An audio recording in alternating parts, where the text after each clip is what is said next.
북한은 27일 새벽 조평통 대변인의 긴급 성명을 통해 2007년에 있었던 노무현 전 대통령과 김정일 북한 국방위원장 간의 정상회담 대화록 공개에 대한 입장을 여러 가지로 밝혔습니다. 대화록이 공개된 지 3일 만에, 그것도 박근혜 대통령이 중국 방문차 출국하는 당일 새벽에 입장을 밝혔습니다. 왜 하필이면 그 시점을 택했느냐, 그 점에 대해서 여러 가지 관찰을 요합니다만 오늘은 그런 얘기를 다 빼고 본질적인 얘기만 말씀드리겠습니다. 이 조평통 대변인 성명이 중요한 것은 대화록이 공개된 이후에, 그리고 회담의 한쪽 당사자였던 김정일 위원장이 사망한 이후에 북한을 통치자로 이어받은 김정은이 내놓은 성명이기 때문에 그렇습니다. 여기에 이 사태를 보는 북한 당국의 입장이 그대로 들어 있습니다. 자, 그래서 오늘은 북한 조평통 대변인의 성명을 통해 본 국정원 사건의 종착역이 어딘가, 이거를 말씀드리겠습니다. 여기서 대화록 공개 사건이라고 하지 않고 국정원 사건이라고 말씀드리는 것은 그 중에는 국정원 댓글 사건도 일부 포함됐고 그걸 거론할 생각이기 때문에 그렇습니다. 양해해 주시기 바랍니다. 그럼 먼저 조평통 대변인 성명에 나타난 북한 입장의 본질이 뭐냐, 이거부터 말씀드리겠습니다. 첫째, 2007년도 노 전 대통령과 김정일 간의 남북 정상회담이 민족사적 특대 사변이었다. 두 번째입니다. NLL은 유령선이다. 북방 한계선은 유령선이라는 겁니다. 세 번째입니다. 14선언, 즉 그 두 정상회담 이후에 나온 성명에 나온 선언이 평화적 해결을 위한 방도가 있었다. 이것이 영원히 변하지 않을 걸로 거듭 확인된 북한의 입장입니다. 나머지는 전부가 비본질입니다. 과연 2007년에 있었던 정상회담은 민족사적 특대사변이었나? 이것은 말하자면 정상회담에 대한 평가를 얘기하는 것인데, 자, 긴박한 대치 상황에 있는 양쪽의 정상이 만나는 것 자체는 나쁘다고 할 수가 없습니다. 오히려 권장해야 될 사안일지 모릅니다. 그런데 과연 그 정상회담이 유구한 한민족의 민족사적 입장에서 볼 때 특대 사건이었는지, 이 점에 대해서는 견해를 달리할 수가 있습니다. 대화록에 나와 있듯이 대한민국을 대표하는 대통령이 그렇게 자기 비하, 자기 모멸, 그리고 저자세로 임하는 대화가 어째서 민족사적 특대 사건인지 저로서는 납득할 수가 없습니다. 아마도 많은 국민들도 그럴 겁니다. 예컨대 통일대업을 이루었던 신라의 김춘추가 고구려를 방문해서 했던 것, 이런 거는 모르겠습니다. 그러나 어떻게 해서 이 두 사람 간의 대화가 그렇게 괴상망측한 대화를 하는 것이 민족사적 특대 사건이었는지는 저로서는 알 수가 없습니다. 북한으로서는 그럴지 모르나 남한 땅에서 살아서 남한 땅에서 숨쉬고 온 사람으로서는 이것이 과연 그런 사건인지는, 그런 사변인지는 알 수가 없습니다.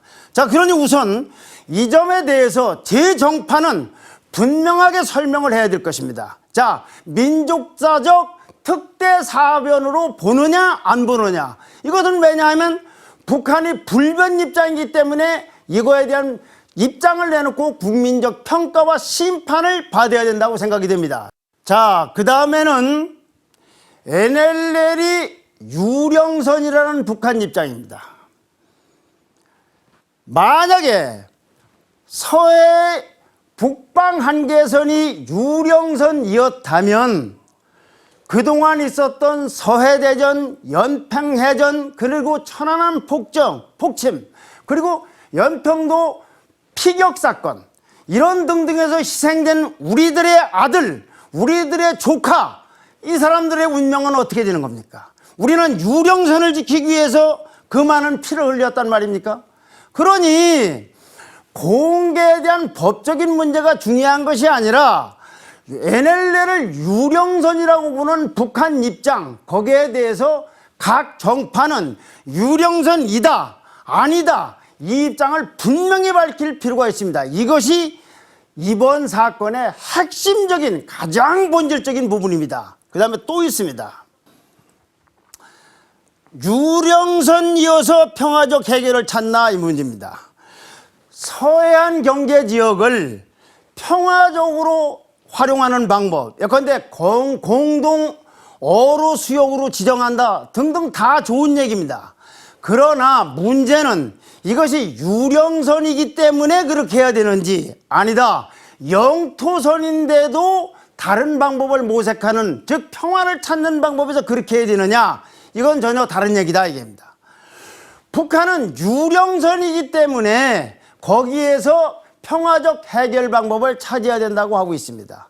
그럼 우리나라에 있는 각 정파는 평화적 해결 방법을 얘기할 것이 아니라 유령선이기 때문에 평화적 해결 방법을 찾는 것이냐, 아니면 우리나라 영토선이지만 평화적인 해결을 찾는 것이냐, 이 부분에 대한 입장을 분명히 해야 됩니다. 이 부분은 굉장히 미묘한 부분입니다. 지난해 대통령 선거 때도 이 문제가 거론이 됐었습니다. 심지어 새누리당의 박근혜 후보조차도 이 부분을 영토선인 걸 전제로 평화적 해결 방법은 고려할 수 있다는 요지로 말을 했으나 즉각 북한이 반발했습니다. 우리는 평화적 해결에 연연할 것이 아니라 이 선이 유령선이냐 영토선이냐는 걸 가리고 그 전제 아래서 다른 얘기를 해야 된다, 이런 얘기입니다. 이런 부분들에 대한 입장이 정해지지 않고서 다른 얘기를 하는 것은 그 어떻게 법제화가 되고 관계자가 처벌되고 인책되고 보완하고 개선되더라도 이 본질적인 부분이 해결되지 않고서 국정원 사건의 종착역은 절대로 다가설 수 없다는 것을 강조하고 싶습니다. 또 하나 지적하고 싶은 게 있습니다. 국정원의 위상 문제입니다. 국정원이 댓글 사건, 이런 공개 사건 등등을 통해서 많은 사람들이 정치에 개입하고 있거나 하지 않겠느냐라는 우려를 갖고 있습니다. 논란이 있습니다.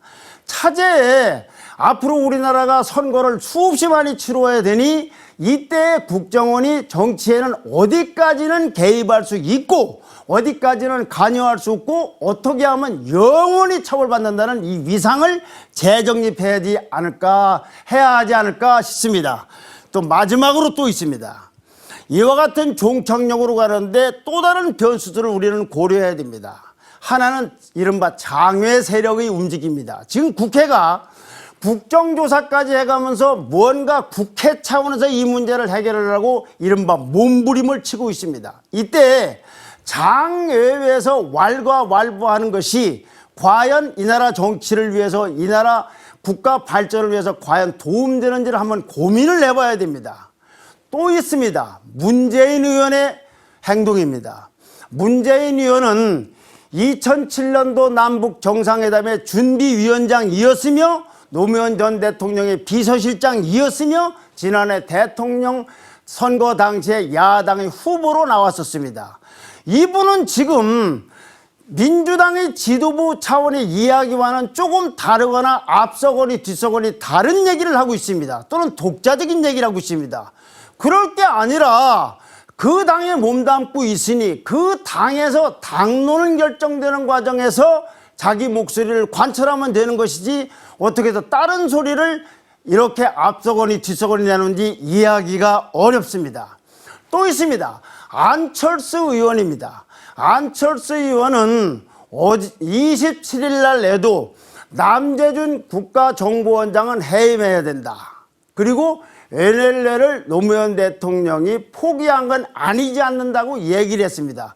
다 옳은 얘기일 수 있습니다. 그러나 NLL이 유령선인지 아닌지, 그 당시에 남북 정상회담이 민족사적 특대 사변이었는지 아닌지, 그리고 평화적 해결 방도를 찾는데 유령선을 전제로 하는 것인지 영토선을 전제로 하는 것이지 이런 본질적인 부분에 대한 문제를 그리고 의견을 내놔야 됩니다. 그렇지 않고서는 무엇이 새정치인지 그런 중요한 현안 때마다 비껴가는 것이 과연 새정치인지 아니면 흔정치인지 아니면 또 다른 정치인지 이해할 길이 없습니다. 이제 말씀을 마치되 오늘은 종전처럼 책을 인용할 생각이 없습니다. 대한민국 민족의 생존이 걸려있는 문제 앞에서 한낱 책을 읽기에는 너무나 외람되기 때문에 그렇습니다. 그러나 이 점 한 가지를 시청자 여러분께 환기시켜 드리고자 합니다. 북한은 지도자가 사망해야 지도자가 맡기는 일종의 영구집권 체제입니다. 그것도 현재까지는 혈통으로 상속되고 있습니다. 우리는 5년마다 현행 헌법 아래서는 대통령이 교체가 됩니다.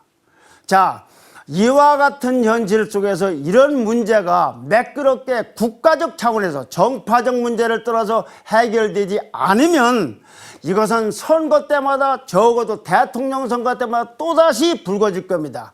이번 기회에 이와 같은 악순환의 고리는 확실히 끊어야 됩니다. 그러기 위해서는 제 정파가 정말로 북한 입장에 대해 우리 당은 무엇을 어떻게 생각하는지를 명명백백하게 밝히고 국가를 위해서 행동해야 될 때가 아닌가 싶습니다. 여기는 한반도, 그 중에서도 대한민국 땅입니다. 감사합니다.